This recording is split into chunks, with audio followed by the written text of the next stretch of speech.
नहर के पानी आइल बा, ठीक बा। नहर के पानी सब केहू काटत हवे अपना अपना खेत में। देखी लो पानी कैसे निकलता सब, दिखाओ तनी। पानी बहुत पानी सब लागल बारी सब।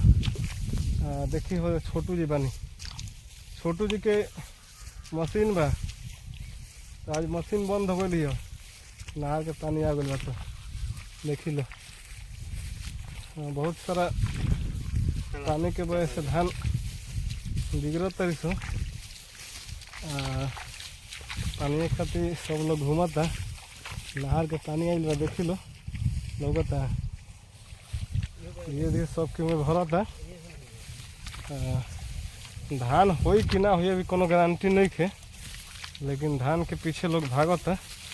देखी लो पानी पानी बहुत आता है बधार। देखी लो बधार सब के पानी खातिर घूम रहा बा। पानी कटा रहा बा इस नहर में से, तो लोग के देखाओ तनी। देखी जैसे आदमी के